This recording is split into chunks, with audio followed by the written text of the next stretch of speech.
이현주 위원 두 분이 이제 토론을 하시는데 죄송합니다. 우리 저기 손님들은 제가 토론 시간 10분씩 먼저 드렸는데 우리 사람들은 이제 좀 짧게 하시죠. 그리고 신지혁 위원 먼저 5분 안에 문제 의식을 갖다가 정확하게 전달하는 중심으로 해주시고. 예, 5분이 지나면 경고를 날리십시오.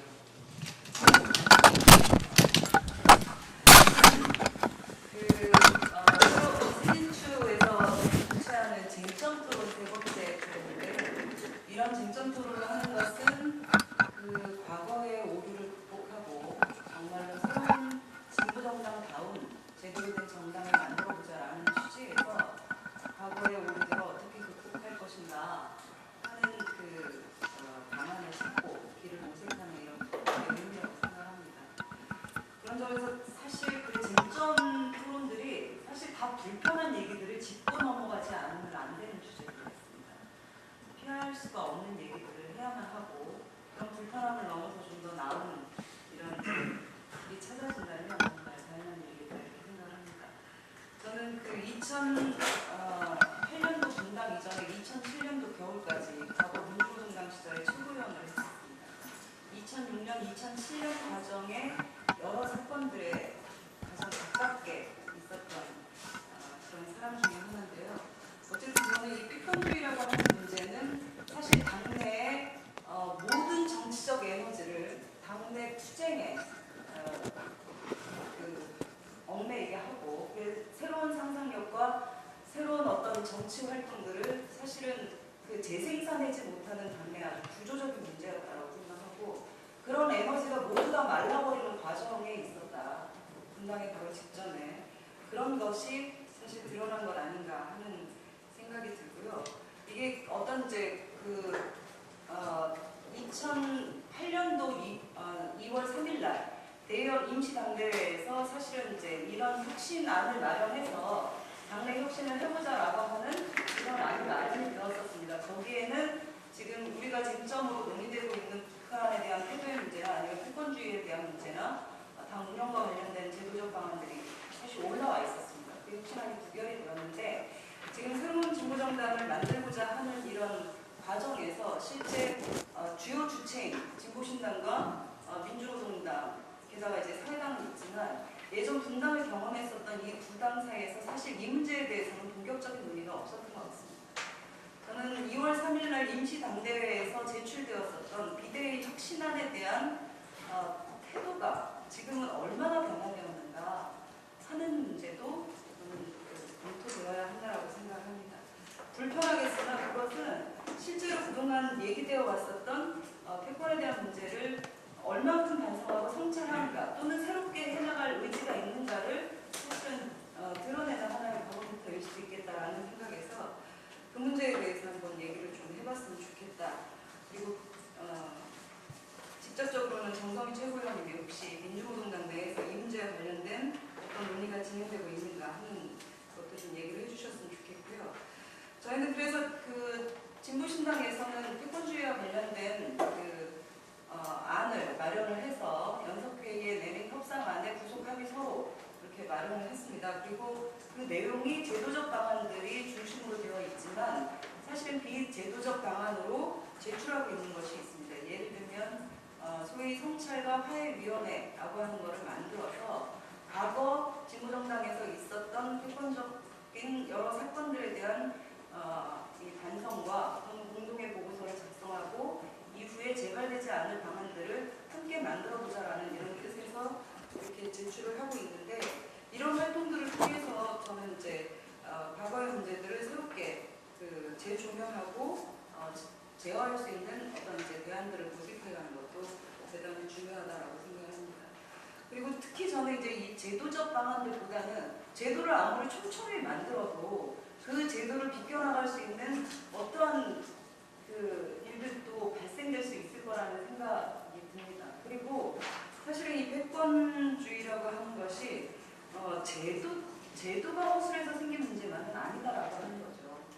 그래서 그런 측면에서 본다면 예를 들어서 비제도적인 방안으로 우리 그 운동사회에서 지속되어 왔었던 조직 운영에서의 보수성 그리고 가부장성들을 개혁하고자 하는 굉장히 많은 토론과 성찰의 지점들이 있다고 생각합니다. 예를 들면 워낙에 엄혹한 시절을 거쳐왔던 우리 운동사회이기 때문에 개인이 희생해야 되고 조직의 대의에 복무해야 되고 그리고 강력한 규율에 부합해야 되고 그리고 개인의 문제제기나 어떤 그 처지에 대해서는 대단히 소원한 이런 입장을 취했었던 이런 운동사회의 가부장성이나 조직 운영에 대해서도 다시 한번 좀 평가하고 하는 것이 필요하겠다라는 생각이 듭니다.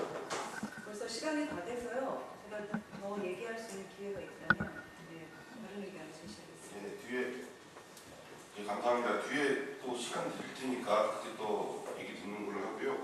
어쨌든 신재욱 위원은 어쨌든 간에 그 제도적인 것도 중요하지만 상당히 비제도적인 것도 더 중요한 것 같다라는 말씀하셨고 특히 진보신당에서 양석회의 등이 제안한 이름이 좀 다양하겠습니다만 어쨌든 간에 과거 문제점들을 갖다가 공동으로 끄집어내고 어렵지만 끄집어내고 함께 반성하고 성찰하고 화해하는 그 과정에서 어쨌든 제도적 방안이 논의돼야 된다. 이런 것도 좀 전제돼야만이 어쨌든 그 제도의 문제를 뛰어넘는 어떤 조직 문화를 만들어낼 수 있다. 이런 말씀을 해주셨습니다. 저도 그 과거 민주노동당 시절에 그 제도를 만드는 각종 위원회를 대부분 참여를 해봤는데 뭐 사태 있을 때마다 제도가 바뀌었거든요. 근데 사실은 제도의 문제를 뛰어넘는 이 조직 문화, 공동의 어떤 활동들을 보장하는 이것들을 어떻게 만들어내느냐가 상당히 중요한 숙제인 것 같습니다. 우리 다음 토론은 우리 이은주 진보신당 세진주의원께서 해주시고 시간 5분 정도 시간 드리겠습니다. 네, 짧게 하겠습니다. 조동문 교수님 말씀 잘 들었고요. 그리고 이제 앞서 토론자들 이제 말씀하셨는데 중복되지 않을 만한 사정이 대단히 어렵네요. 어찌됐든 가능하게 중복되지 않는 것에 대해서 좀 말씀을 드리고자 하는데요. 일단 지금 그러니까 당의 민주주의 조직 운영 그리고 조직 질서 문화를 어떻게 만들 것이냐 이게 핵심일 텐데요. 이제 공동대표제를 비롯한 지원 한제 이런 등등 얘기들이 이제 나왔고 전 동의합니다. 그래서 조금 더 말씀을 드리면 이제 각급 의결 단위를 공동으로 구성하는 문제 그리고 이제 중앙위원, 전국위원 어떻게 표현이 되는 그런 문제와 더불어서 이제 대의원 관련해서도 물론 저는 출제자로 가면 좋겠으나 이제 대의원의 역할과 관련해서 또 다른 이제 우리가 이제 그 대의, 당내 대의 이런 문제도 있기 때문에 대의원과 관련해서도 이제 좀 분수가 되어야 된다고 보고요. 그리고 또 각 이제 중앙 그리고 지역, 당역 이렇게 이제 그 개선 시기를 봤을 때 당직자 부분 그리고 당에서 또 누가 어떻게 활동하느냐, 시당에서 어떻게 활동하느냐 이제 각 지역에서 이런 문제가 중요합니다. 또 지역으로 내려오면 그래서 그 이제 당직자 문제도 가능하면 서로 논의를 통해서 합의했으면 좋겠다 이런 생각을 좀 가지고 있고요.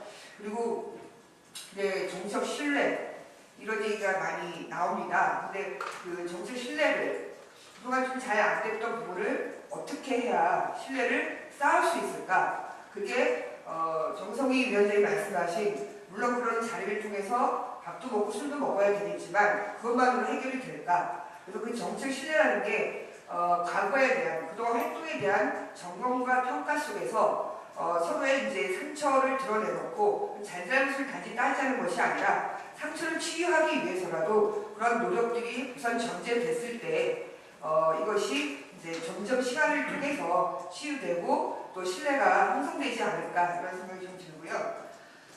그리고 이제 이 새로운 진보정당 건설이 물론 이제 여기 나와 계신 이제 한 당만이 아니라 지금 이제 다양한 또 흐름들이 있죠. 새노출도 있고 또 민주노총의 이제 또 흐름 그리고 진보합참 그 다양한 이제 그 흐름들이 있는데 어쨌든 이런 흐름들이 정말 건강하게 다 새로운 진보정당 건설로 합류하고 전문가 개인 문화예술계 노동계 다 해서 그 흐름을 만들었을 때 아래로부터의 논의 형성 이건 논의 다 강조하고 있지만 그게 좀 잘 되는 방향으로 서로 노력을 좀 해야 될 것 같고 그랬을 때 저는 기본적인 패권주의가 해소되지 않을까 이런 생각을 가지고 있습니다. 그리고 이제 그 최근에 그 레대항을 보니까 어젠가요? 그 김창현 민주노동당 오스타 식당위원장이 이제 글을 올린 게 있더라고요. 도로 민주노동당 우리나라 사람들이 있다라는 제목으로 해서 이제 쭉 이제 오늘 내용 관련해서 보면 리더십의 공유, 이제 승자 독식의 문제, 그리고 마음가짐과 계속 뒷받침이 돼야 된다 이런 이제 내용으로 소설을 하셨는데 어쨌든 도로민주당이 아니어야 된다라는 내용이 저희는 3.17 대의원대의 결과로 나타났고 또 당원들이나 이런 의견들을 이렇게 들어보면 때가 되면 표 분석을 해야 되고 조직해야 되고 정말 싫다, 또다시 돌아가기 싫다 이런 게 좀 많습니다. 그래서 이번 제도적 장치와 더불어서 문화적인 제도, 그러니까 문화적인 그리고 그런 기풍, 정서 이런 것들이 좀 그 창발적인 아이디어가 정말 많이 이렇게 제출이 되어야 될 것 같고 그런 의견들이 더 많이 나와서 그런 이제 논의들이 더 풍부해졌으면 하는 바람입니다. 이상입니다. 예, 감사드립니다. 사회자의 제지 없이 딱 시간을 갖다가 정확하게 맞추셔서 정말 감사드리고요.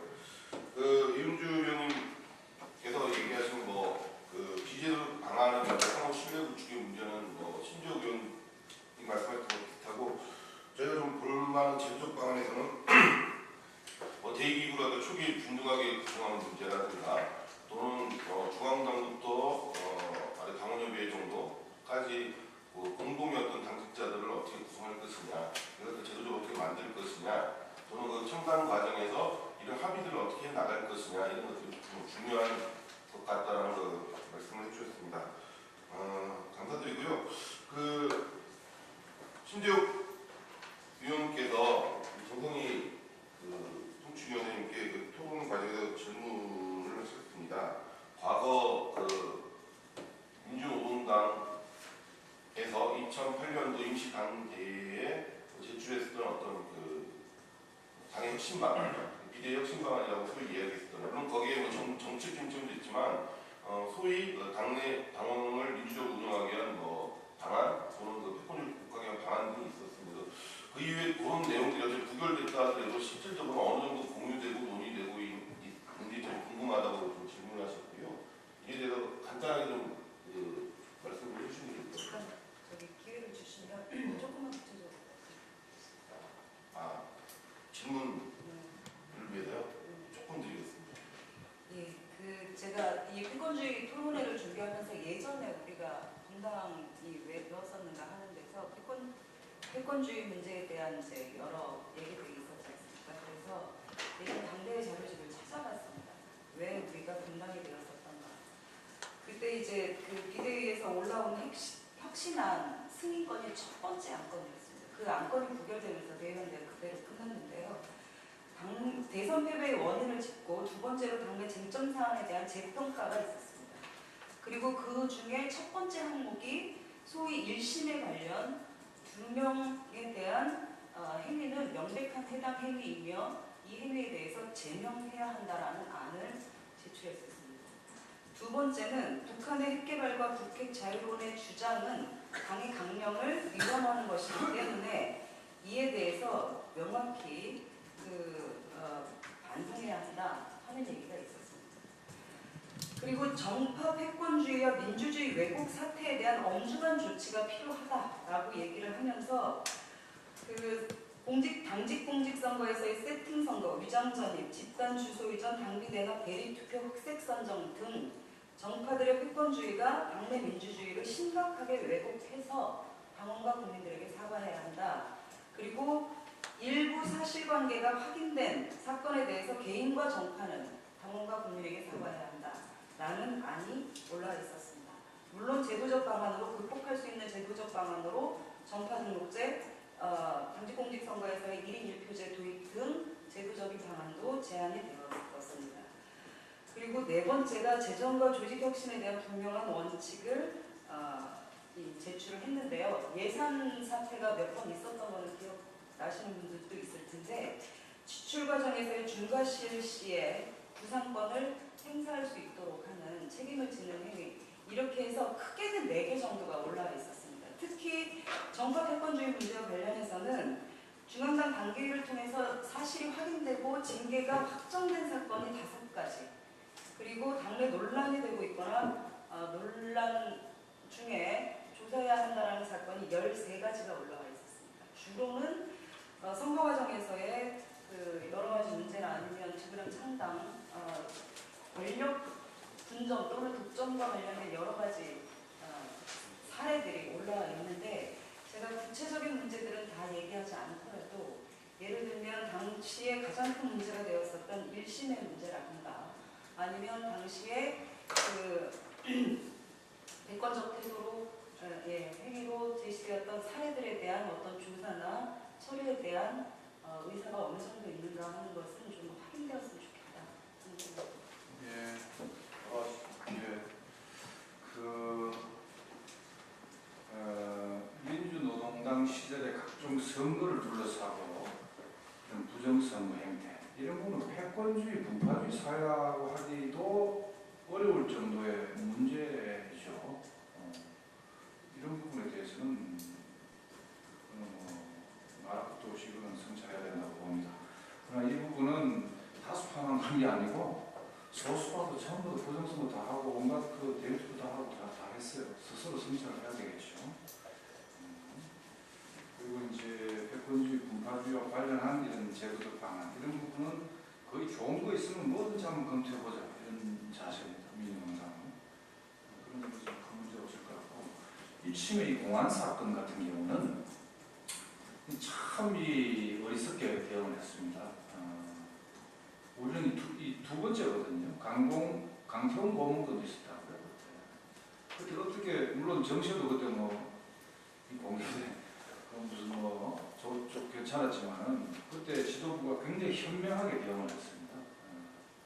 그런데 1심회 같은 경우는 한쪽에서는 이게 막 부풀렸고, 그것도 대의원대 양형까지 제명이라고 올리고, 또 한쪽에는 완전히 이거는 양심의 자유를 침해하는 것이냐는 식으로 원칙적으로 이렇게만 얘기를 하고, 사실은 저 같은 경우는 물밑에서 이걸 조정하기 위해서 구속된 사람 찾아가 면회도 하고 탈당하고, 그 다음에 좀 이렇게 과도하게 주문하고 이런 부분을 적정 수준에서 하고 단결해고 하고, 이런 선에서 좀 하려고 했는데 실패로 돌아가면서 양쪽 강경파의 에스컬레이터 주장에 조정하려고 하는 사람들이 이제 입지가 좁아지면서 실패로 돌아가는 사실이죠. 앞으로도 이런 사실이 벌어지면은 굉장히 현명하게 대응을 하면 된다 보이시고요. 팩이라든지 북인권이라든지 이런 지금도 얘기하는 상대세서 문제라든지 이런 것들은 외세에 악용되지 않는 범주 내에서 또 일부러 정신에 따라서 충분히 비판할 수도 있고, 또 같은 동포인 그쪽이 잘하는 것은 칭찬할 수도 있고 이렇다고 봅니다. 그래서 이 부분에 대해서는 우리의 의도와 전혀 상관없이 미국이 리비아 때리듯이 북한 시나리오, 붕괴 시나리오를 가동하고 있고, 이란, 이라크, 아프간, 빈라든 오사마를 무법적으로 사살하는 이런 상황에서 외세에 대해서 이용당하는 일은 없어야 됩니다. 조중동 안팎의 냉전 수구적에 이용당한 일이 없다면 뭐든지 좋은 문화, 좋은 자세 가질 수 있다. 정성희 의원께서 어쨌든 지난 2008년도 분당 당시 했던 이 안에 대해서 제도적인 방안을 좀 최대한 제한된 대로 받아놔야 된다. 다만 이제 정치적인 것과 관련돼서는 현명하게 대처해야 되는 것 아니냐, 이런 정도 취지로 좀 말씀해 주셨고요. 혹시 지금 쭉 저희가 발제자뿐만이 아니라 토론자 분들도 쭉 얘기를 하셨습니다. 그래서 조금 우리 유동 선생님 하신 말씀, 플러스에 하신 말씀 좀 시간 조금 드리겠습니다. 특히 보면 제도적 방안에서 아까 정책명부 투표제를 전면 도입하자는 의견이셨고, 정성희 위원님이 말씀하셨던 특히 민주노동당 안에 보면 정치문구 할당제 같은 경우 10에서 20%를 할당해야 된다 이렇게 말씀을 하셨는데, 사실 이게 퍼센트의 문제가 아니라 일부 할당했을 때 그럼 그것이 얼마나 적용될 것이냐, 그럼 얼마나 의미 있을까, 이것도 상당히 중요한 토론거리라고 좀 보고, 몇 가지 쟁점이 있는 것 같습니다. 이에 대해서 조금 우리가 진행자 좀 더 말씀을 해주시는 게 나을 것 같아서 시간 좀 드리겠습니다. 예, 특별히 그 시비가 된 건 별로 없는 것 같고 그래서 대체로 제 발제문 내용에 동의하시는 게 아닌가 하는 착각을 좀 하게 됩니다. 근데 조금 그 달랐던 부분이 합의 원칙, 저는 여전히 이제 합의 원칙이라고 이제 그렇게 말씀드리는데, 그러니까 그 전원 합의제라는 거는 이게 얼마나 이제 그 당 운영을 위해서 바람직스러운 그 방안이냐 하는데 조금 문제 의식이 있습니다. 이걸 법적으로 강제할 문제냐, 그거보다는 정서적인 압박감, 당원들의 압박 이런 것들이 도리어 더 중요한 거 아니냐. 그래서 저는 뭐 당내 조직 문화니 뭐니 하는 얘기를 드린 게 이제 그런 겁니다. 그래서 이걸 전원 합의를 강제하는 거는 그 부작용도 굉장히 클 수 있고 그래서 조금 위험하고 당이 어떤 그 이를테면 이제 시민단체들에서 그런 얘기들을 많이 하는데 진보정당이 굉장히 느리다. 무슨 현안이 다 지나가고 나면은 이제 그때 이제 의견 조율한다고 그런다. 그리고 무슨 얘기를 할 때 분명한 입장을 밝히는 적이 별로 없다. 중요한 의제일수록 단순 명쾌하게 핵심적인 그 타이밍이 뜨끈뜨끈한 온기가 가기 전에 개입을 해서 발언을 해야 되는데 항상 뒤늦게 뭔지 좀 불투명한 그런 얘기들을 뒷북을 많이 친다. 그런 면에서는 합의를 강제하는 건 조금 좀 강제하기도 쉽지 않을 뿐만이 아니라 부작용도 크다는 거고. 둘째로는 아까 정책명부 투표제와 관련해서 지금 양당에서 이제 제안한 거는 그거를 소선거구 다수대표제와 결합하는 방식. 거기에도 이렇게 정책명부 투표는 부분적으로 도입하는 거죠. 제가 이제 혼합형이라고 하는데 그걸 10% 20% 수준으로 이제 제한하는 건데 저는 자율적 의견 집단 등록제에 대해서는 특별한 반대가 없는 거로 일단 그 이해를 했습니다. 그런데 그것도 반대하실지 모르겠는데 자율적 의견 집단 등록제는 어느 정도의 인센티브를 주느냐 하는 차이지 이걸 그 의견 집단으로 등록하는 걸 막을 수는 없는 거죠. 그런데 지금 진보신당의 동호회로 등록된 데 보면은 사진 찍는 동아리 같은 모임도 있고 그거보다는 현안에 대해서 입장을 갖고 하는 특정 쟁점이라든가 의제를 지닌 의견 집단들이 있습니다. 그래서 그런 식으로 등록하는 것까지 우리가 금지를 하고 할 수는 없고 그때 거기다가 얼마나 많은 인센티브를 줄 수 있느냐. 그래서 저는 적극적으로 인센티브를 주자. 그래서 동호회도 활발하게 하게 하고 의견 집단들도 활발하게 활동을 하고 그래서 그 과정에서 무명 인사들이 이제 그 자기 입장과 함께 성장을 할 수 있다. 그런 생각입니다. 정책 명부제에 대해서 저는 지금 그 아마 양당에서 20%를 제한하자는 거나 제가 이걸 전국 단위로 하는 거에 대한 거부감을 갖고 있는 거나 이제 비슷한 맥락인 것 같은데 이게 갖고 올 수 있는 부작용, 부정적인 효과가 자칫하면은 이렇게 해서 정파들을 만들게 되는 또 정파가 재생산되는 그런 메커니즘으로 작동할 수 있다는 그런 위험은 분명히 있습니다.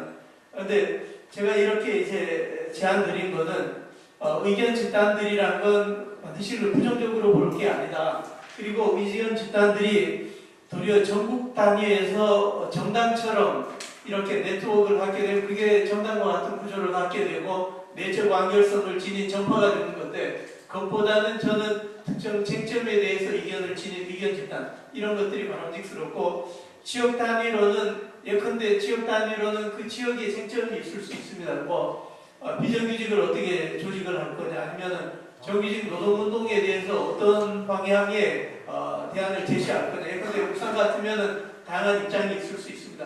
근데 그런 문제가 농촌 지역이나 전북이나 서울에서는 별로 중요하지 않습니다. 그래서 저는 진짜 정책 대리, 정책 경쟁도 하고 그리고 당을 어떻게 강화를 하느냐 그리고 적절한 사안에 대해서 당이 어떻게 개입을 하느냐 하는 거는 상당히 많은 경우 전국적인 거는 우리가 할 수 있는 게 크게 많지 않습니다.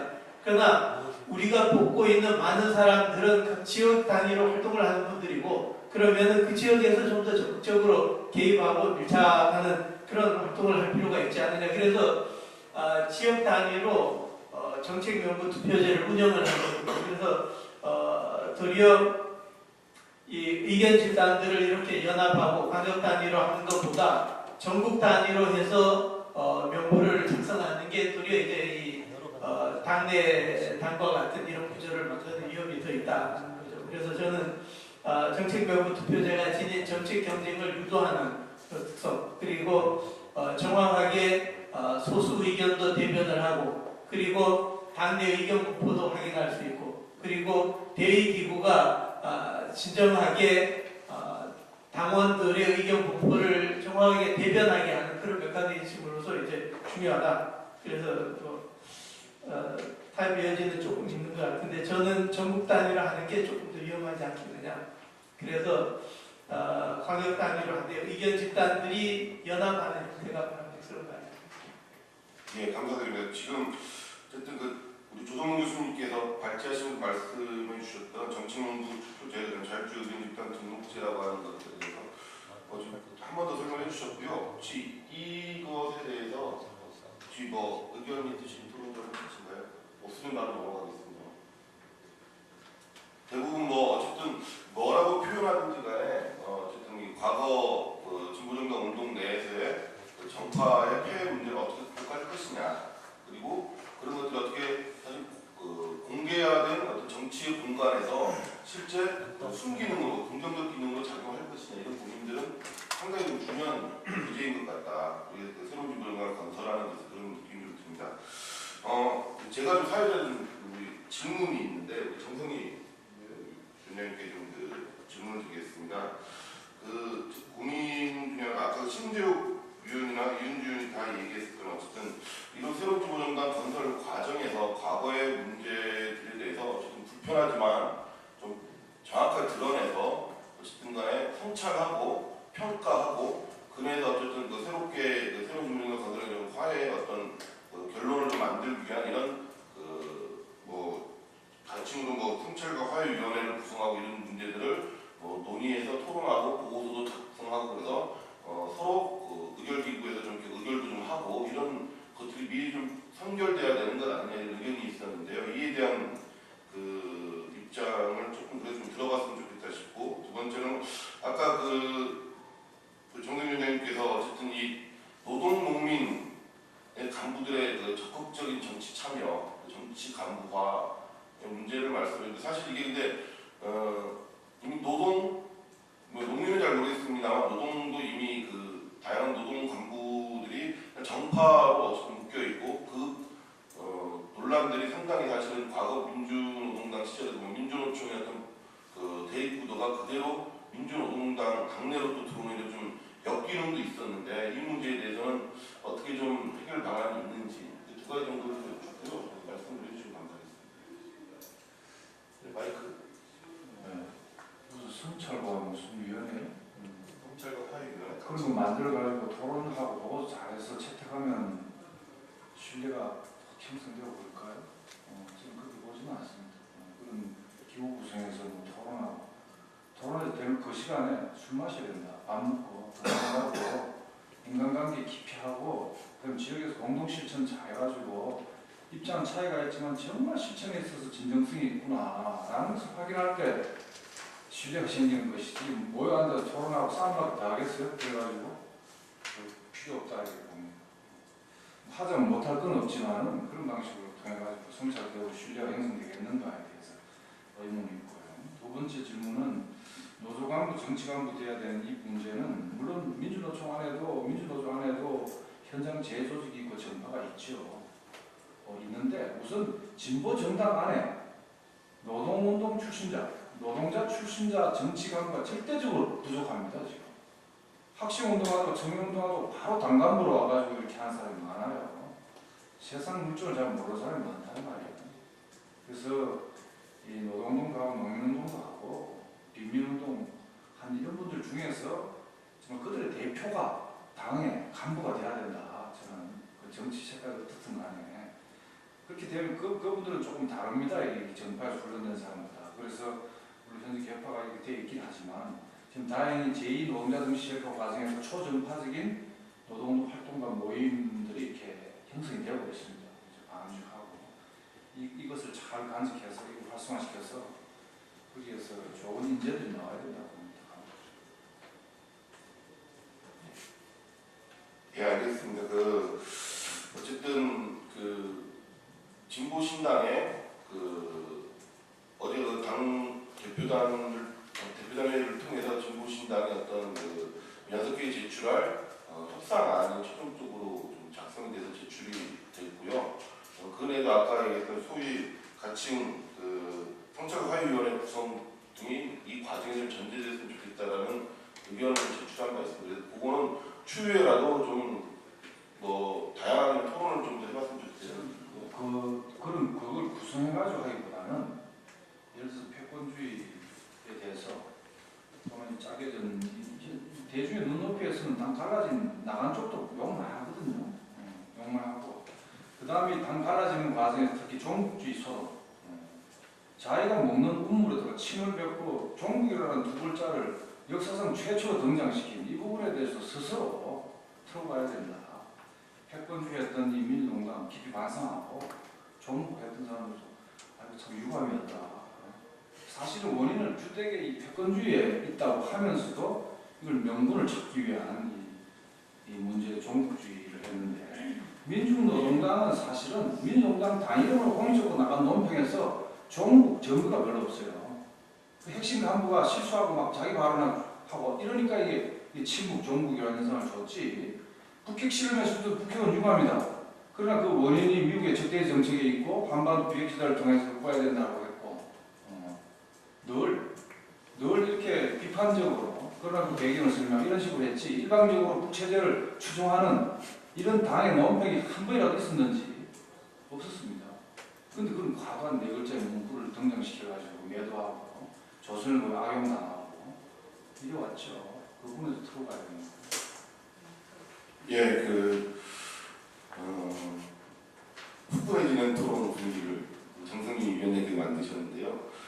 어쨌든 패권주의 문제로 털고 가야 되겠지만, 분당을 해서 나온 측에서 제기했던 종북주의 문제에 대해서도 저희 입장을 좀 밝혀라 이런 말씀이신 것 같습니다. 스스로 하자는 것이 전제조건 아닙니까? 예, 어쨌든 상당히 바라보는 관점에 따라서 상당히 입장 차이가 있을 수 있는 부분인데요. 이 지점에 대해서 혹시 신재호 의원님 말씀해 주시죠. 시간이 짧게. 예, 얼마 전에 어떤 토론회에서 분당의 원인이 패권주의였냐 종북주의였냐 이런 논쟁이 조금 있었던 것 같은데요.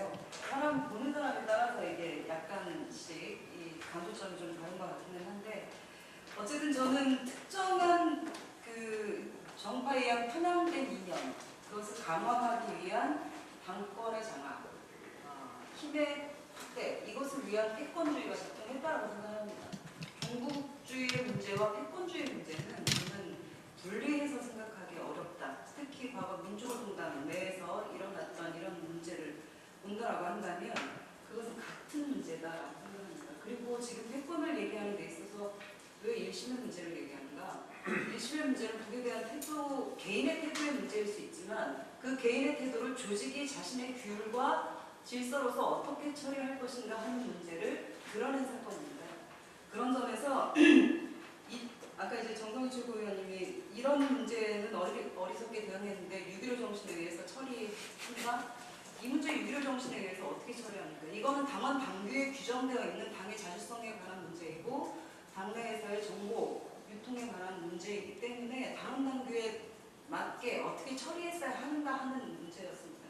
당규에 맞게 당규위원회에서 제명해야죠. 왜 대의원대 제명 안건 올립니까? 이게 당규 위반 아니에요? 제명에 반대하사가 아무도 없었거든 그 당시에. 아니요, 그거는 어쨌든 그래서 이거는 정치 조금 공세를 더 하는 게 심도 깊은 구체적인 토론이 될 텐데 어쨌든 그날 1심의 문제를 핵심으로 했던 비대위 혁신안이 부결됐었던 것이고 거기에 이제 올라갔던 전체적인 분위기에 대해서는 이 반대하는 의견이 많았었습니다. 그것에 대한 태도 변화가 얼마나 있는가. 문제는 결혼 당시에 환상과 사랑이 깨지면 신뢰로라도 계속 가서 살아야 되는데 사실은 여러 비권적 태도나 사건들에 의해서 그런 신뢰조차가 깨지게 되는 과정이 있었던 겁니다. 그러면 지금 우리가 얘기해야 되는 것은 어떻게 하면 신뢰를 회복할 수 있는가, 서로의 진정성을 확인할 수 있는가 하는 것은 과거에 잘못됐던 여러 행위들에 대해서 너의 문제는 무엇이었고 나의 문제는 무엇이었는가, 그것을 서로가 극복할 의지가 있는가라고 하는 것을 확인하는 과정이 저는 신뢰를 회복하는 과정이라고 생각합니다. 그런 측면에서 성찰과 화해위원회가 이름이 어찌됐든 간에 뭐 과거사정리위원회가 될 수 있고 아니면 뭐 진실과 화해위원회라고 붙일 수 있겠는데, 그런 위원회 활동을 하는 건 저는 대단히 중요하다고 생각합니다. 아까 정성희 최고위원님 말씀하셨듯이 선거에서의 패권은 소수파에게도 있었다라고 얘기하는데 그런 사건들 드러내야 한다고 생각합니다. 이거는 과거 민주노동당만이 아니라 우리 운동사회 전반에도 있고 사실은 보수정당 내의 패권주의는 훨씬 더 폭력적입니다. 그런 점에서 패권주의 각 조직에 스며들어 있는 패권적 문화와 태도와 인식과 또는 습관과 생활과 이런 문제들을 어떻게 해결할 것인가는 구체적인 사건에 대한 평가, 반성, 그리고 대안을 구출해내는 데서 시작된다고 생각합니다. 그런 점에서 저는 만약에 새로운 진보정당을 함께 만들어 갈 거란다면 정말 힘들겠지만 과거를 다시 한번 직시하는 그 불편한 진실에 대해서도 솔직하게 서로 임해야 하지 않겠는가 하는 생각입니다. 바로 민주노동당 제가 이제 97년 국민승리 21부터 민주노동당 초대 사무부총장 출신입니다. 2002년도까지 이런 지금 나가 있는 쪽이 다수였습니다. 패권주의가 있었어요. 제가 소수파로서 사무부총장을 했습니다. 그런데 2000 이후에 이른바 이제 자주파라고 하는 거, 대거 막 들어오기 시작한 거거든요. 그때부터 이제 문제가 생기는 조짐이 이제 있었던 거죠. 그런데 잘 나갔으면 2004년도까지는 19.5%, 의원 10명 쭉 잘 나갔죠. 잘 나가다 2006년을 기점으로 해서 이제 하강 곡선을 지지율 좀 떨어지는 겁니다. 떨어지고 이제 패권주의가 작동하고 종파주의 상실감을 주고 상실감, 소수자들 상실감을 주고 이것이 누적돼 왔던 거죠. 그런데 우리가 2008년도, 2007년도 말까지는 이런 생각의 차이, 정치 노선의 차이 다 용인되면서 해왔습니다. 이렇게 왔는데 왜 2007년도 말에 와가지고 너다같이 종북주의가 나왔냐 이거죠. 패권주의는 인정한다 이 말입니다. 근데 차이를 다 인정하고 와놓고는 그러고 북핵 실험할 때도 논의를 해가지고 합의해가지고 논평을 발표했습니다. 이견의 차이가 있어도. 그런데 다 잘해놓고는 나중에 이제 돌아서니까 이제 명분 만들려고 그랬는 건지 온갖 얘기를 다 해버립니다. 검도를 넘어서는 상도가 있지. 종북주의라는 용어가 말해야 돼요, 이게. 그런 용어를 동원해서 조선일보 안팎의 명전수리 세력의 악용당한 경험이 있다는 점에서 가슴 아픈 현실이라는 거고요. 그리고 이 패권주의에 관해서는 두말할 것도 없이 깊이 성찰해야 됩니다. 이걸 극복하기 위해서는 뭐든지 합시다. 해야 된다고 보여집니다. 그런 거에 대해서 하고, 그 다음에 앞으로 공안 사건이 안 생긴다는 보장이 없습니다. 이럴 때 어떻게 처리할 거냐? 저는 강태훈 고문 때처럼 현명하게 딱 관리해서 노출되지 않게 딱딱 처리할 수가 있는데 양쪽에서 막 튀고 양심의 자유를 침해하니요 국가보안법을 인정한다는 말이냐 이렇게 튀고 한쪽에서는, 또 한쪽에서는 바로 그냥 양형을 당헌 당규 국민이 당기위원회 소집해가지고 제명 처리하거나 뭐 정권을 하거나 이렇게 해야 되지, 바로 정치 재판을 하라는 그 어떤 진보정당에서 그런 것은 없거든요. 정치 재판을 바로 해가지고 그냥 그런 유사한 세력들, 그 당사자도 아니에요. 유사한 세력들을 정치적으로 거의 매장하는 분위기를 만드는 이런 식으로 하지 말자는 거죠. 매우 절제 있게 적어도 이런 공안 사건 처리는 근데 정치적으로 흘렀다. 그런 점에서 양쪽도 어리석었다는 거예요. 저도 노력을 했지만 실패했어요. 조정을 하려고 했는데 한쪽에서 팍 튀고 말 국가보안법 인정하는 양심의 자유를 못하고 있어서 그렇게 돼가지고 안 됐던 적이 있었죠. 분단된 나라의 진보정당은 이런 사건이 있었다고 봅니다. 근데 그 당사자 당연히 피해 줬기 때문에 가차없이 정리해야죠. 그건 무슨 진보정당이 그래서 감사합니다고 한다는 식의 말이 안 된다고 봅니다. 뜨겁게 지금 토론을 하고 있습니다. 근데 사실은 사회를 보면서도 패권주의 문제에 대해서 우리 토론을 하는데 사실은 저는 분단의 원인이 서로 과거가 어땠는지에 대해서 아직도 서로 합의하고 있지 않다. 그런 의미에서 저는 뭐 개인적으로는 좀 더 열어놓고 토론을 좀 해봐야 될 문제다. 이게 새로 진보 정당 건설이라는 게 중요한 문제인데 제가 정승위원님께서 말씀하신 거나 심지혁 의원이 말씀하신 거 보면 아직도 앙금이 안 풀리는 것 같아요. 그러다 보니까 서로 해결해야 될 문제가 많은데 이걸 어떻게 해결할 것이냐 이게 창당 과정에서 좀 고민이 많습니다. 근데 좀 더 토론을 더 많이 해봤으면 좋겠는데요. 제가 어쨌든 확보한 시간이 거의 다 됐습니다. 그래서 제 생각에는 어쨌든 토론자들 한 2, 3분 정도 시간을 들여서 뭐 마지막 발언을 좀 듣고 마지막으로 우리 발제 맡은 조동 선생님께서 마지막 정리해 주시고 이렇게 정리를 하고자 합니다. 근데 이제 심지혁 의원하고 우리 정승희 위원님하고 뜨겁게 얘기를 좀 하셨으니까 나머지 분들부터 먼저 이제 발언 기회를 드리고 우리 신덕준 사무총장님 좀 하시고 싶은 얘기 다 하고 가셔도 됩니다. 이제 마지막 기회 드리겠습니다. 그런 생각이 드네요. 사회당은 같은 정당을 이렇게 하지 않았기 때문에 그런 경험이 좀 없지였었고 아마 현재 사회당 경험한 패권주의 상징적인 사건이라고 하면 당을 달려있기 때문에 그런 게 있었어요. 그걸 듣는데 2000년 대통령 선거 때 사회당 대통령 후보 선거운동했다고 민주노총 강원도 해고가 됐어요. 그래가지고 이제 당사자가 예를 들면 운동하는 사람들 어떻게 이럴 수 있는 거 이렇게 해가지고 그때 항의가 어떤 게 기억나고 그리고 근데 그런 사건들이 사실은 그 뒤로도 좀 빈발을 했고 아마도 이제 사회적인 실력이 또 없어서였을 수도 있는데 그렇게 경험했거든요. 아마 그냥 무시하는 거였던 것 같아요. 근데 저는 아까 말씀드렸다시피 진보 정치 운동이라고 하는 것이 가진 것 없고 힘없는 사람을 대변하는 운동이라고 저는 생각이 들고 그리고 끊임없이 이제 소수 의견을 존중하는 철학과 제도 장치 이런 걸 하지 않고서는 진보 정당이라고 할 수가 없는 문제.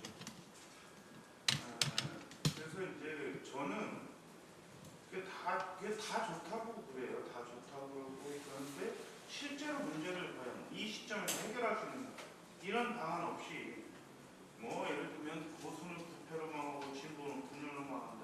이런 저는 보수 정치인 것들이 이런 얘기를 주문처럼 떠들어가지고는 문제가 풀리지 않는다. 그런 생각이 들고 진보 정당을 한다고 하는 것은 세상을 새롭게 짜는 일입니다. 따라서 아까 말씀드렸다시피 그런 어떤 마음과 믿음, 신뢰 이런 것을 얼마나 제도화하느냐 이런 건 능력이라고 보고요. 아까 이제 그런 과정에서 성찰과 화해위원회 이런 것이 있다면 저는 그런 어떤 격렬한 과정이 좀 있긴 해야 될 것 같다는 생각이 들어요. 그래서 그런 거에 좀 찬성을 하고요. 아까 정책을 표제 이런 것은 기본적으로 찬성하고 깊은 해야 된다 이런 생각을 좀 듭니다. 최종적으로 마지막으로 한마디 말씀드리면요. 저희는 자주 쓰는 말인데 한때의 강약은 힘에 달려있겠죠. 그 세력이 얼마나 힘이 세냐 그게 달려있는데 결국 오랜 세월 정말 세상을 바꿀 수 있느냐 아니면 이런 승부는 사실은 도리에 맞는 인간과 자연과 무슨 세상 굴러가는 이치에 대한 도리에 맞는 이런 걸 좀 해야 된다고 봅니다. 지금 패권주의가 이렇게 문제가 안 된 것처럼 보이지만 저는 실제로 무슨 논의가 본격화되지 않았기 때문이라고 보고요. 진보 정당을 하시는 분들 또는 새로운 진보 정당을 하시겠다는 분들이 지금 현재 사회 관계가 아니라 실제 어떤 도리와 이치에 따라서 좀 하는 것이 좋겠다. 그래서 정말로 사실은 사회당이라도 한 사람 말고 정말 아무것도 하지 않은 사람들이 새로운 정당, 진보 정당에 참여할 수 있는 그런 계기를 줘야 된다고 저는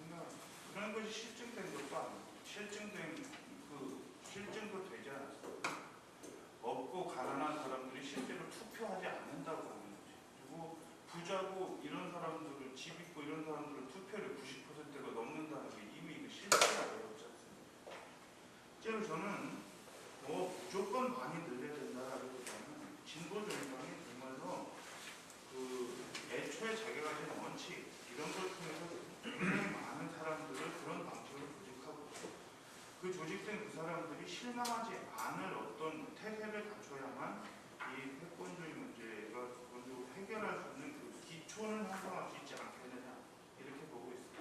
예, 마치겠습니다. 네, 감사드립니다. 우리 이현주 위원님 말씀해 주시죠. 예, 진보 정치 대통합과 새로운 진보 정당 문서를 지금 논의하는 과정에서 여러 가지 쟁점들이 있고 또 그것을 해소해야 되는 내용들이 또 분명합니다. 그렇다면 저는 서로의 성찰은 그러니까 그 과정에서 일어났던 여러 가지 이제 그 원인들이 조금씩 해석이 다르듯이 성찰은 필요하다고 보고요. 그거는 뭐 양쪽일 수도 있다고 봅니다. 어쨌든 그런 성찰 속에서 과거의 오류를 반복하지 않기 위한 여러 가지 노력들, 문화들, 제도적 장치들 그리고 화해들 필요하다면 이런 것들이 같이 가야 된다 생각해서 명칭이 어떻든 그것을 논의하는 자리는 필요하다 이런 생각이 들고요. 이제 두 번째로는 이제 교육입니다. 이제 이게 그 큰 쟁점들이 붙여서 물론 이제 세세하게 더 이제 준비하고 해야 할 것들이 많은데 당원 교육이든 신입당원 교육이든 아니면 간부 교육이든 활동가 교육이든 이제 이런 교육들의 내용들을 잘 갖춰야 되겠다. 그 준비는 물론 이제 각 당들의 노하우나 준비된 내용들이 있겠지만 새로운 진보정당 구성 관련해서는 또 다른 기획과 내용들이 필요하지 않겠나 그런 생각이 있고요. 그리고 당 내에는 많으면 많을수록 좋겠다. 당내 소모임과 동호회는 그래서 많이 독려하고 자발적 모임들을 통해서 서로 소통하고 하는 것이 필요하겠다 이런 생각이 듭니다. 감사합니다. 예, 감사드립니다. 우리 정성희 위원장님께서 마지막 말씀 좀 해주시죠. 오늘 주제가 패권주의 극복 방안이잖아요. 민주적 운영 방안. 여러 가지 다른 얘기까지만 한 것 같습니다. 어쨌든 민주노동당의 현재 태도는 이 패권주의 극복 민주적 당 운영 방안에 관해서는 낮은 자세로 열어놓고 다 얘기하자는 부분입니다. 그러나 대북 문제에 있어서는 한도가 있다. 이거는 우리 의사와 상관없이 정치 검증의 대상이 아닌 외세에 이용되느냐 안 되는 문제로 연결되기 때문입니다.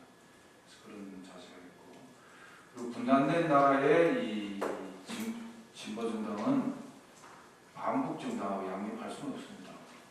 분명한 원칙을 저희가 가지고 있고 그리고 다수 소수는 다수가 되든 소수가 되든 끊임없이 대중 속에서 사업을 어떻게 하느냐가 중요하다고 봅니다. 그래서 다수가 되든 소수가 되든 대중소수가 사업은 안 하고 지금 당장 끝없이 소수를 배려해달라는 식으로 다수는 다수라고 활동가 쪽수만 믿고 위를 제키고 이런 식으로 해서는 소수가 죽었다 깨나도 다수가 안 되죠. 소수는 다수가 돼야 될 거 아닙니까?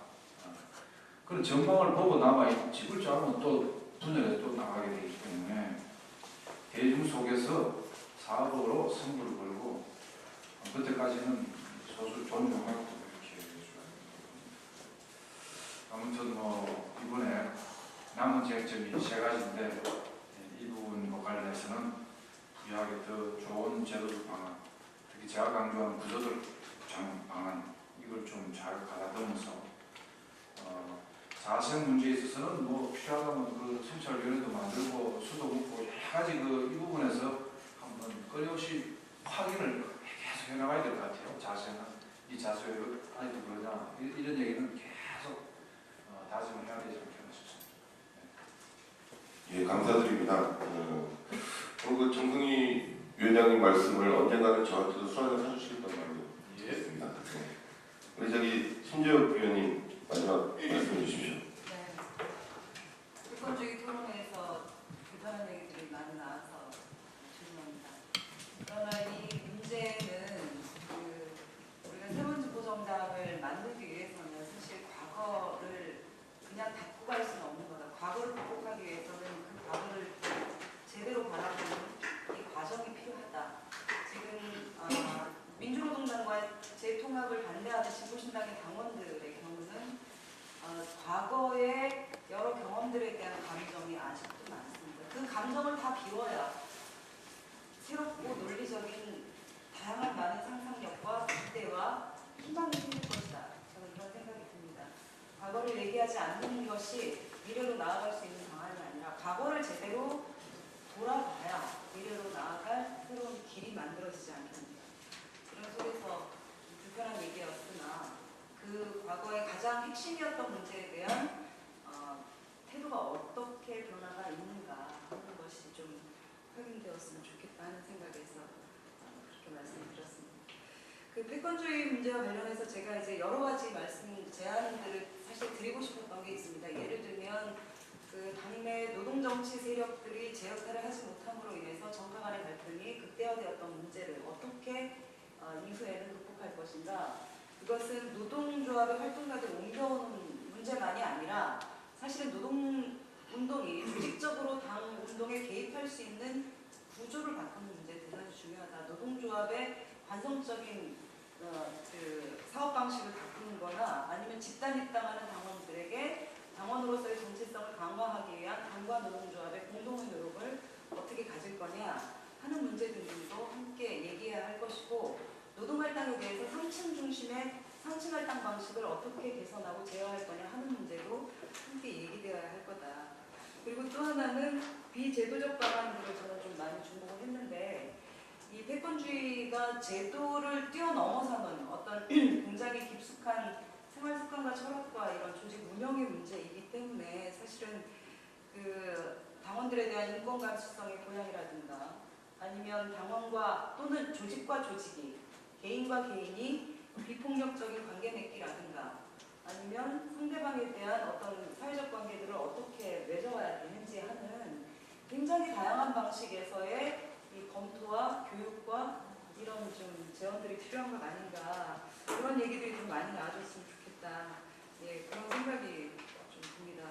그리고 저는 패권주의를 앞으로 새로운 정당에서도 제어해 나가려면 당을 두 가지 측면이 가장 중요하다고 봅니다. 하나는 특정한 정파라고 한다면 그 정파를 압도할 수 있는 새로운 세력, 새로운 힘이 압도적으로 더 많아진다. 그리고 또한 공동의 목표와 공동의 사업과 그 의제가 압도적인 힘을 갖든가 하는 것을 통해서 정파 간의 갈등들이 당의 전면화되지 않도록 하는 그것들이 좀 되어져야 하지 않겠는가. 새로운 정당을 만들어가는 데 있어서도 이게 정대당의 꽁한 문제만이 아니라 그런 내용들을 좀 가져갈 수 있도록 하는 다양한 방식의 검토들이 좀 되어져야 될 것 같다, 이런 생각입니다. 예, 감사드립니다. 우리 마지막으로 우리 조동문 교수님께서 마지막 그 정리 발언 좀 해주셨습니다. 그 심재영 의원님이 마지막으로 발언하신 게 아마 이걸 그 회의 벽두에 그렇게 시작을 했더라면 그 얘기를 좀 더 했었으면 좋았을 것 같았는데, 이게 2차 토론회가 있었으면 좋겠습니다. 오늘 패권주의 극복 방안에 대해서 얘기를 하라고 그래서 주로 이제 그런 문제에 대해서 제도적인 방안, 그리고 당내 조직 질서나 조직 문화를 어떻게 이제 구축해 가느냐 하는 문제를 중심으로 해서 제가 발제를 드렸는데, 오늘 발제문에 포함 안 됐고 논의에 포함이 안 됐던 게 저는 당의 건설 과정이 대단히 중요하다고 생각됩니다. 그래서 지금 그 심재영 의원님 지적을 하셨듯이 플러스 알파의 문제인 것 같습니다. 결국 민주적인 조직 질서와 민주적 조직 문화는 당원들의 적극적인 당활동 참여가 중요하고, 또 그 뒤에는 플러스 알파가 있어야 되는 거죠. 도로민노당이 되면 실패한다. 그래서 저는 그 도로민노당이 아닌 것, 다시 이제 찢어진 조각 그림 붙이기가 아니다라고 하는 것, 우선 이제 두 가지 의미가 있다고 봅니다. 하나는 이 구태의연한 NLPD 구도는 정말 이건 진보운동을 그 소진시키는 아주 비생산적이고 반생산적인 구도입니다. 그걸 깰 수 있어야 됩니다. 둘째는 실제 가치와 그런 기존의 그 잘못된 구도, 진보 진영 내의 잘못된 이념 구도를 깨고 그러기 위해서 새로운 세력이 결합을 해야 되는 거죠. 그런 면에서 저는 우선 지금 민주노총 활동가들 또 그 당원 조합원들 대상으로도 해서 지금 운동이 일어나고 있는 걸로 아는데 노동자들의 노동계급의 제2정치 세력과 운동이 갖고 있는 중요성이 거기 있다고 봅니다. 거기에는 플러스 알파가 있고 민주노동당 활동을 같이 했으나 거기서 나와갖고 독립군으로 남아있는 분들 그리고 양당에 가입해 본 적도 없는 사람들이 거기에 함께하고 있다는 거죠. 그리고 전통적인 그 NLPD가 함께하고 있다는 면에서 저는 이제 그 활동이 좀 더 잘 돼갖고 거기서 새로운 노동계급의 가치를 중심으로 해서 노동계급의 계급 형성과 노동계급 정치 세력화가 주된 목표가 되는 그런 세력들이 형성됐으면 좋겠다. 그게 새롭게 만들어지는 진보정당의 정체성을 거기서 담보해 줄 수 있고 그리고 당내 질서를 어지럽히는 자들에게 진짜 삼족을 멸할 힘은 있어야 됩니다. 그게 그런 데서 나오지 않을까. 그리고 또 하나는 지금 시민사회나 뭐 저희 학계도 그렇습니다만 진보 대통합을 정말 염원하고 있습니다. 잠깐 그 학계 얘기를 하자면 저희가 진보교연이라는 걸 만들었는데 진보학계에는 세 단체가 있습니다. 민교협하고 교수노조하고 학단협이 있는데 이 세 단체는 나름대로 진보학계에서 운동을 해왔지만 그 자체가 정치 조직이 아닙니다. 그래서 세 단체 대표가 공동대표로 들어오고 또 다른 사람들도 결합을 해서 만든 게 이제 진보교연이고 우리는 지자체 선거 전부터 지금 1년 반 정도 된 조직입니다. 그 지자체 선거 전부터 진보 대통합을 주장을 했습니다. 그러나 지자체 선거 전에는 뭐 시리의 죽방함도 있고 오해의 소지도 있고 악용될 소지도 있고 그래서 그때 논의를 안 했지만 그 다음에 적극적으로 이제 그런 발언을 해오고 한 거죠. 그리고 진보교연이 그 역할을 하면서 우리 그 3단체의 합동회의가 있습니다. 지난번 한 일주일쯤 전에 했던 3단체 회의에서 또 제가 제안을 해서 적극 이 지금 새로운 진보정당 건설 운동에 적극 참여하고 그리고 또 이 학계 구성원들에 대해서는 진보 합창에 적극 결합을 해라 하는 걸 이제 공동으로 결의를 했고 또 그 전에 제가 지금 대표를 맡고 있는 학단협에서 학단협 운영위원회에서 결의를 했습니다. 학단협이란 건 연구단체 연합체인데 정당 활동을 특히 대표는 당의 공직도 맡을 수 없고 적극적인 정당 활동을 하지 못하게 규정이 되어 있습니다.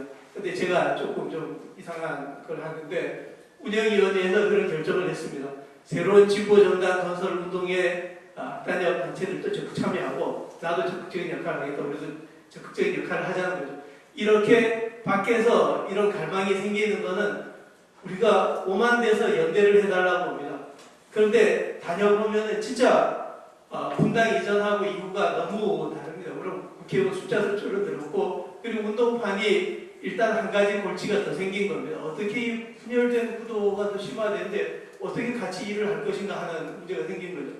그래서 너무 힘들고 그런 과정을 거치면서 우리도 이런 발언을 하자. 그래서 이제 진보 정치 세력 대통합인 거죠. 도로민노당이 아니고 그런 주장을 하고 거기에 대해서 우리도 적극적 역할을 하고 또 당이 만들어지면 그 당에 대해서도 적극적으로 우리가 헌신성을 보이자는 거고 이런 게 지금 시민사회들도 이제 그런 게 있는 것 같습니다. 물론 시민사회는 성향상으로 볼 때는 중도 자유주의 세력과 많은 친화가 있고 또 자기들이 운동을 하기 위해서는 성취 가능한 운동 중심으로 이제 해왔고 그러다 보니 그쪽이 친화성이 많지만 거기서도 상당수가 지금 진보정당 건설 운동에 이제 동참하고 있습니다. 그래서 저는 플러스 알파의 존재가 있고 그래서 그 가능성이 확인됐으니까 그걸 좀 더 적극적으로 규합해 나가는 게 민주적 조직 질서와 민주적 조직 문화를 우리가 담보할 수 있는 그런 방안이 되지 않을까 생각합니다. 예, 감사드립니다. 저희 그 진보신당 새로운 진보정당 건설을 위한 추진위원회가 기획한 토론회 첫 번째 노동자 정치 세력화에 관한 것이고 두 번째가 주 쟁점 사항 중 하나는 북한 문제에 대한 것이었고 오늘 세 번째 자리로 그 패권주의와 당내 민주적 운영이라는 것, 새로운 지구정당 내에서 어떻게 패권주의가 극복될 것인가, 당 민주적 운영이 어떻게 될 것인가에 대한 토론이 있었습니다. 오늘 세 번째 토론 이후에도 저희 그 새로운 진보정당 추진위원회에서 필요하다면 더 열어놓고 당원들과 또 국민들과 대화하고 토론하는 자리를 더 만들려고 노력하도록 하겠습니다. 오늘 참석해주신 우리 그 발제해주신 우리 조동근 교수님 비롯한 우리 발제자님 그리고 토론자님들 너무 감사드립니다. 이것으로 토론을 마치겠습니다. 고맙습니다.